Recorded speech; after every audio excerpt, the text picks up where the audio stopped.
I wasn't sure how to start off this video, but I want to start off by saying that you've seen one of the following movies, right? Jennifer's Body, Seed of Chucky, the Chucky TV show that's currently going on, Alien 3, The Babadook, Sleepaway Camp. I could go on, and you're probably asking yourself, what the hell do all these horror movies have to do with anything? Well, let me tell you something. They're all queer-coded, and like I said, not here to push an agenda. That's for you to figure it out, do your own research. Horror and queer go hand in hand together. Like I've said, peanut butter and jelly, marmalade and toast, however you want to have it called. It's been there since day one. One of my favorite references to throw in people that may or may not have noticed is Clive Barker's The Hellbound Heart, or as most people in the horror community know, the Hellraiser movie. Basically, Clive Barker is queer. If you look more into the movie, you cannot tell me that Pinhead is a leather daddy. I'm not here to tell you what that is or nothing, but you can figure that out on your own. Overall, you can't tell me I ain't wrong about that. Another one example that I have for you. 1985, the sequel to A Nightmare on Elm Street. A Nightmare on Elm Street 2, Freddy's Revenge. The star of the sequel, Mark Patone, came out and embraced of how queer-coded the movie was, because if you go back and rewatch it, you could definitely see the themes of certain queer, about a certain someone going through life and this whole thing. And to see like that on a screen that early in the 80s, some of this stuff wasn't as out there as it is now, and I mean it with good respect because I enjoy the queer community and I am supporter. But like I said, as someone that was not in the 80s, to see someone at that age on the screen and everything, he still has fans come up to him talking about how he felt represented, and people felt represented watching him in the sequel to A Nightmare on Elm Street, which I gotta say, it's a really good sequel, by the way, too. And looking at it now, it was blatantly obvious there was just so much going on, the themes, you definitely can't run away from it. And that being said, like I said, it's not that this stuff is being shoved in now or nothing. It's been there since day one. It's great to see representation so early on screen. It was so frowned upon during the epidemic during that time. You know what I'm talking about during that time if you know your history of what is going on in the world. To see that on a movie, and especially a horror movie, is insane. So that's where I wanted to jump off the point, was that horror has just always had its roots with queer very closely tied together. Come with me and let's see some more examples about the LGBTQ voices in horror cinema. We love to see it and we love to watch it as well. If you are enjoying this video so far, make sure to hit the like, comment, and subscribe. Follow me on social media down below. Join the Discord today. Thank you. Now back to the video. Since the earliest days of horror cinema, dating back to 1931's Frankenstein, there's been queerness inserted some ways into these movies. How, you may ask, is a good question. Let's look at director James Whale, an openly gay English and film theater director, who then went on to direct The Dark House in 1932, then 1932's Invisible Man, and the sequel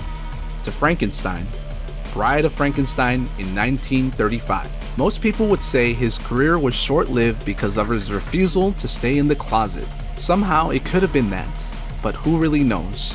Rewatching these movies, they really do hold up being as one of the first Universal monster movies to come out in theaters. This is basically the home that horror built and begun. It's crazy to me to think that an openly gay Englishman directed these films, in which they didn't add any viewing experience besides knowing that the LGBTQ community had deep roots in horror cinema since day one at Universal. In 1932, James Whale directed The Dark House, in which I only not heard of, but have seen up until now up upon doing research on this film. I enjoyed it for what it was. A year later, in 1933, James Whale directed one of my favorite Universal monster films of all time, The Invisible Man. Which, I'm not here to go real into depth with these movies, but rewatching the 1933 film, I could see how themes of hidden, being shunned out from society can relate to similar topics among the queer community. Some could be even said for the 1931 Frankenstein and the sequel, Bride of Frankenstein. It's only a handful of movies that would fall under the horror genre that Will produced and that he had help directing chops. He later would go on to direct the musical Showboat in 1935, in which another non-horror related movie he was known for directing as well. So I was unable to explain what queer coding is and all that. There's a whole history about it with the Hays Code, which is a bunch of rules that was established within the United States for the Motion Picture Association of America between the 1930s to the 60s. Shout out to a fellow creator, Nightmare Mavin, for putting a bunch of videos up. Stumbled upon it on researching, and I wanted to take this bit that you had from a video, which was: queer coding is a subtextual coding of a character in media as queer, though such a character's sexual identity may not be explicitly confirmed within their respective work, or they may have in fact be straight despite their queer mannerisms. A character may be coded as queer through the use of traits and stereotypes recognizable to the audience. Once again, shout out to Nightmare Mavin. Go check out their channel and their videos. When directing the movie, Alfred Hitchcock and Anthony Perkins definitely knew that they had something going on, and a lot of people weren't on board with the idea of Alfred Hitchcock directing Psycho, this acclaimed book, and decided just to switch some things around. That's when he approached Anthony Perkins with the idea of him becoming Norman Bates, of his outstanding, well-spoken manner. It was later revealed in the 2012 movie Hitchcock, which I still need to watch, that the director knew of Anthony's homosexuality and therefore has suitable to play a character that has to conceal such a large part of himself. So it goes to show, even Alfred Hitchcock himself knew Anthony Perkins. At the time, for what it is, society wasn't as accepting to openly queer actors, directors, etc., whatever it may be. Being able to put Anthony Perkins into the eyes of Norman Bates, seeing he's living a double life and all this, it just clicks together. And I'm not just saying that queer people are evil and everything. No, it's the thought of being shunned away from light, being to put yourself away from concealing your identity from society, putting on a face, putting on a mask, putting a wig on. In a sense too, it's drag as well. Alfred Hitchcock definitely had something cooking with himself when he casted Anthony Perkins in this role.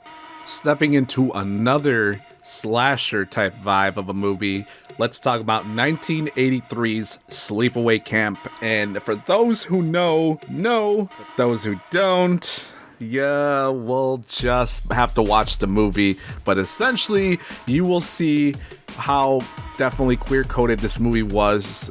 Definitely took audiences on a sharp turn, and we're not expecting that ending. I don't want to spoil it, but if you know what I'm talking about. There's a whole hinting about it in the movie. You can look into it if you're not wanting to watch the whole hour and 24 movie, but I do recommend, if you are a fan of horror movies, if you're a fan of queer coded movies like this, I would definitely recommend watch. The twist at the end just shocks everybody, and dang, I could go back in time. I would go and see what everybody's reaction, or I would want to know.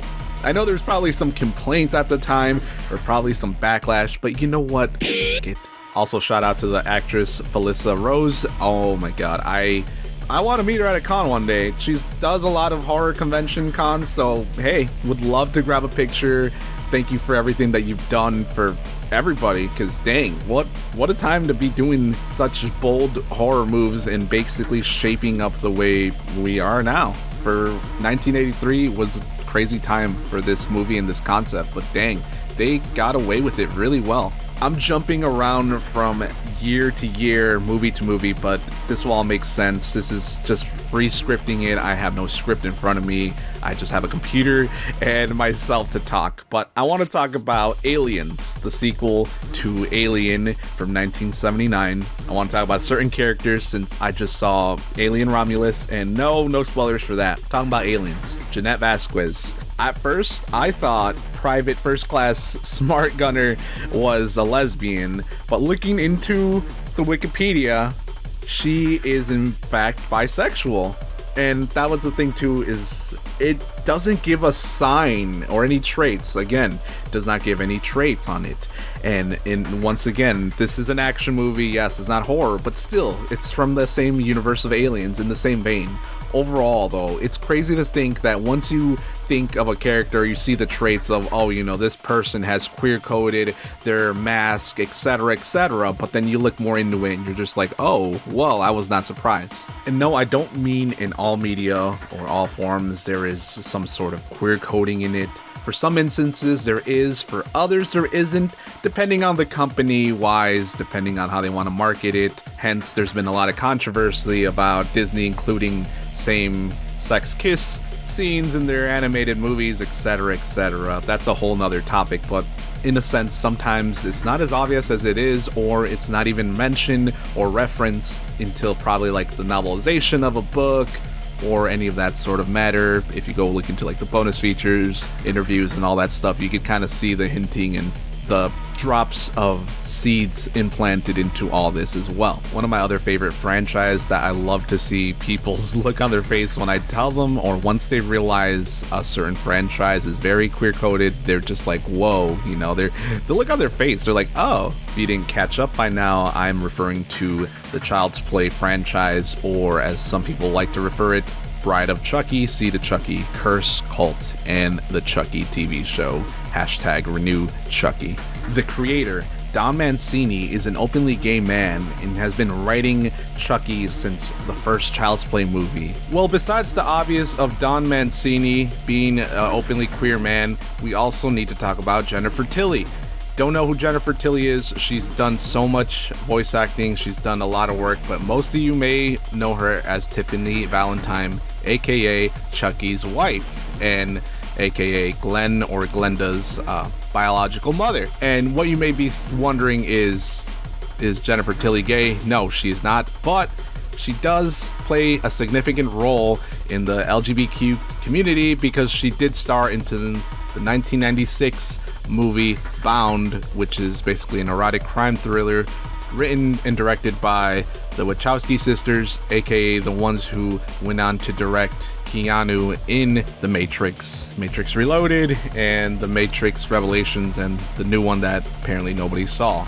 Overall, Tiffany Valentine is a queer icon. I also couldn't forget about Chucky and Tiffany's non-binary child, Glenn/Glenda, whatever pronouns they intend to use or whichever ones they're comfortable with. Overall, there was a quote in season 1 of the Chucky TV show where Chucky himself says that he's not a monster, that he may be a villain, but he's definitely not a monster, signifying that he has love for his non-binary child, meaning Chucky is an ally and not a monster like some of these people out in the real world. Let's bring it back to 2009, one of my favorite comedy horror movies ever written by Diablo Cody, Jennifer's Body. One of my favorites of all time, Megan Fox and Amanda Seyfried killed it in this role, figuratively and literally. Some of my favorite movies to watch back in the early 2000s. Honestly, it doesn't get as much love as it did when it first came out because it definitely was a lackluster performance at the box office when it first came out.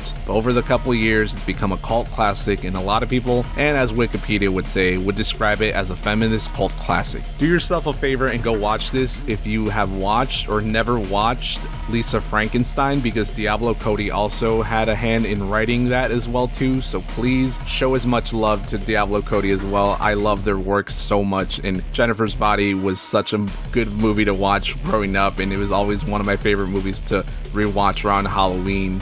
Megan Fox just killed it, and Amanda Seyfried is just so awesome. I generally love talking about Jennifer's Body. I want to go into a deeper dive, talk about the other stuff, and kind of do some picking around, since I did mention this and Lisa Frankenstein basically take place in the same universe.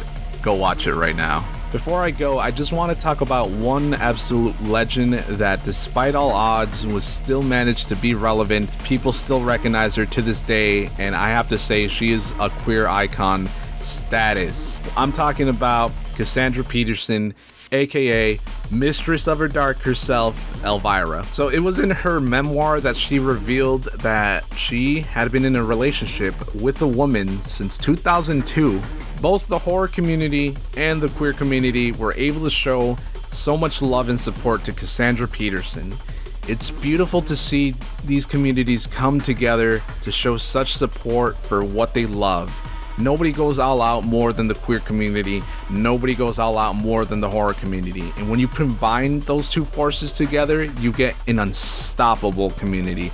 There's a lot more examples on film and television for queer codedness and queer characters, but overall this is just something I wanted to just jump on what I could talk about for a few minutes. But I really appreciate everybody for sticking around till the end of this video so much. If you enjoyed this video, make sure to hit the like and subscribe button. Follow me on social medias down below or on the screen. Make sure to join the Discord. Make sure to like, favorite, and comment this video. Share it around with your friends. Watch a movie I recommend. There's a whole list. Check out the other creators I mentioned as well. Just want to thank everybody once again for all the love and support. Thank you so much. Till then, I will see you guys in the next video. Once again, thank you for watching. I will see y'all in the next one. Click on another video. If there's any other suggestions or ideas you may have for me on a future video, comment them down below. I'll give it a check. Anyways, thank you all. I'll see you next time. This is Gribbs138 signing off. Bye-bye.